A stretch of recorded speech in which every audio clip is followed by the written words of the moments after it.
Well, today's a very, very special day on Focus Today because sitting in the studio with me is a friend that I love dearly, and I've come to appreciate him as a person and especially the work that God has called him to do in Thailand, of all places. And he heads up a ministry called MediaLight. Chuck Quinley's today. Chuck, good to see you, man.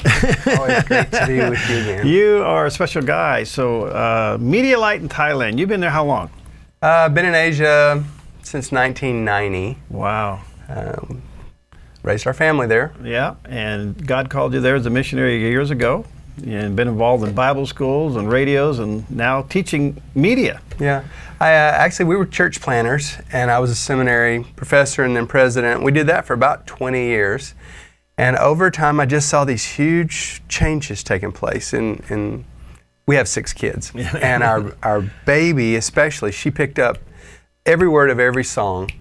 You know, it was just in her mind, and without her trying to memorize it. We didn't want her memorizing it, but it was like, and I realized, wow, this media, this is powerful stuff. Yeah. And I couldn't find that many places where good media training was being offered, especially in a mission situation. So about 7 years ago, we just changed everything, and I went back to college myself and went to media school, and we moved away from pastoring and from seminary work, and now we're media missionaries. All right. Now, you have a very unique model. You have students coming in from all over the world, and you get to know them personally, and then you train them media. What's the game plan? What's the business model here? Okay, we have a center in northern Thailand in a city called Chiang Rai. We're about 30 miles from Burma, 30 miles from Laos, about 100 miles from China. It's a very strategic, golden triangle, right. That's what they call it. Right. And students will come and they'll live in that center for 10 weeks.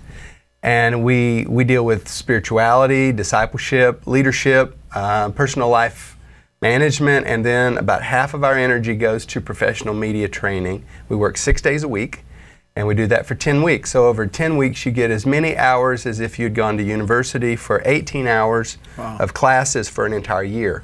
And we log the same amount of FaceTime with them. All right, so what are you teaching them?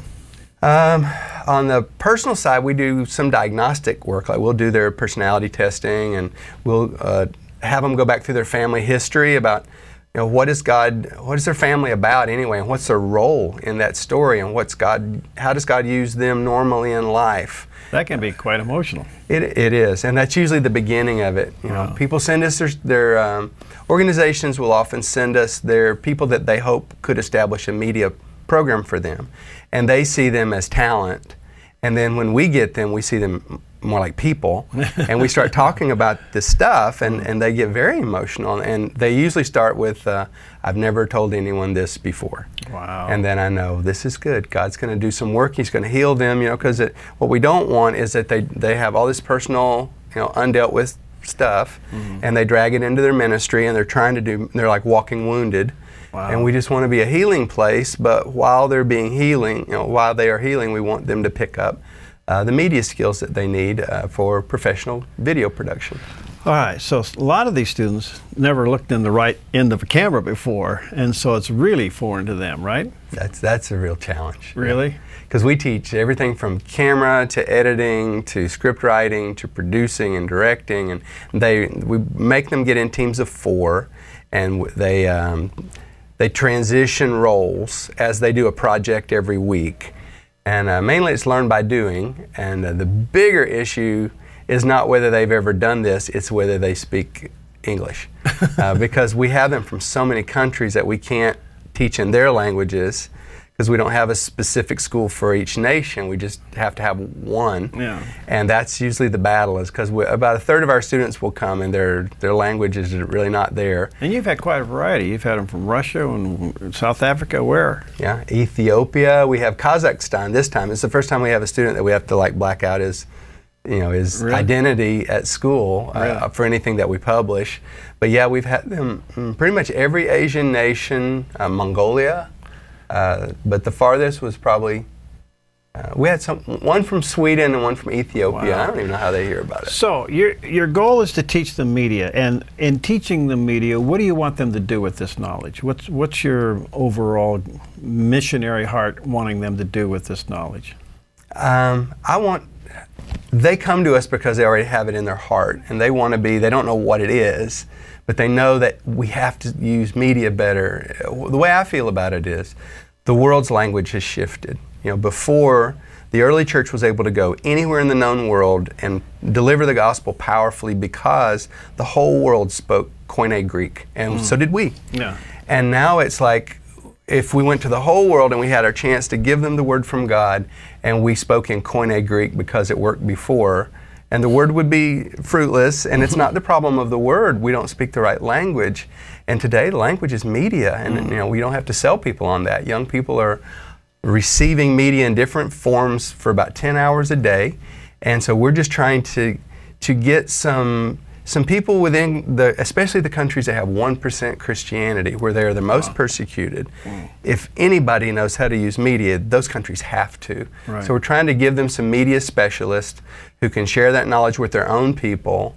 And as often happens with students, you know, you want to be a teacher. After you've had a teacher that you love, you decide you want to be a teacher too. So we're happy with that. They go home and they say, we want to have our own MediaLight, you know, in our country, and we want to set up our own media team. So that's our dream, is that they will set up media organizations in their own country and start producing gospel content. You know, part of this is, and you and I have discovered this because we've walked together on this road, the impact of video. I mean, everything is video. Facebook is video. Twitter's not, but you kind of wonder when it's going to happen. I guess they can, YouTube, our websites, everything's video. So that is the tool of the day, isn't it? And when you teach someone to produce video at a high level, you've just taught them to do radio. You've taught them, because it's got audio, it's got photography, it's got writing, and a whole lot of teamwork. So we feel like, yeah, the video skill is the one that it just grabs your heart, and it's amazing what you can do in 1 minute. And that's what we're trying to teach them, is short videos that can go on mobile devices, because that's a game changer. And like, there's a new iPhone that they're developing for China, the rumors are, that's like more like the $200 plastic, not metal iPhone. And Asia already has these things. You know, they have their own version at a very low price. So a lot of Asians have the handheld devices, and we're trying to make the media for it. You know, you worked a lot in the Philippines, and I think it was Manila that, was it 21 million? What's the population? About 13 million. Oh, 13 and they gain another million every day with traffic when it surges 13 million. But you have the average age is 21. I think that's what I was thinking. And it's the high-tech messaging city in the world. So that probably gave you an idea of what's going on with young people. It was, you know, I'm living in a whole society for 18 years in the Philippines where the average age is 21, like you said. And it changes everything, because everyone you know is a kid, and they're all just so wired. And you see this, actually Nokia rolled out texting in the Philippines years before it went to other countries to give them a chance to try it, and they did. They really took to it. Are you sensing a hunger for truth? In other words, we know that God has given you and even us here at theDove the tool of media to reach people. Is it working? Is it reaching who we want it to reach? I think it depends on how skillfully. This is the thing where the hobbyist, there's a big divide between a hobbyist and a trained professional. Right. And when you start making, honestly, you know, I've done doctoral level research, and making video is the hardest thing I've ever done in my life. The academic world was challenging, but nothing like this. And because you have to add the art to it, and the subtlety, and the pulling by their heart toward you, you know, and you can communicate so many things without preaching it straight at them, just by, it's just in the video, you know how it goes, and you can change their value system, you can tap into the deepest emotions in their heart. So we are, what you're doing, what we're trying to do is tell stories through video. Now you're using audio to augment that, but the bottom line, what they all saying is a picture's worth 1,000 words, and that's how it's being used.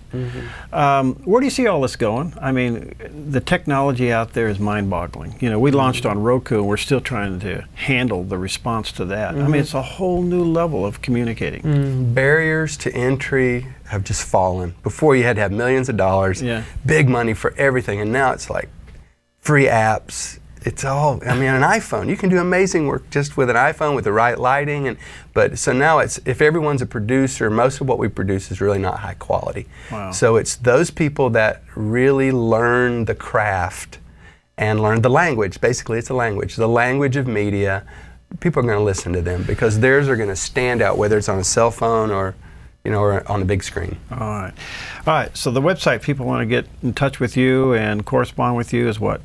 MediaLightAsia.com. MediaLightAsia.com. Jot that down and check it out. You have some of your videos on there, don't you? Yeah. Yeah, so you can get a rough idea. And the course is 10 weeks. Mm-hmm. They have to find their own support to come. Oh, yeah. Yeah, so you got to kind of figure out how to do that. But it's 10 weeks of life-changing, and Chiang Rai's a hoot. we take 2 students from America every year. So there are openings for American students because we feel like that's a good mix to have some people from outside of Asia. Most of our students are from... Back to the language thing, more and more Asians want to learn English, right? I mean, I noticed that when we've been there, we were with you in Chiang Rai, but you know, down in Singapore and everybody, it seems like that's the language they want to learn. So China will soon have more English speakers than any country in the world. I mean, they're headed that way. Really? They are so and they are like, they have these events where there's a stadium full of young people screaming out things in English, and they're just like, they love English. And they are learning it. All right, so that's no longer the barrier, is it? Most university education around the world is done with English.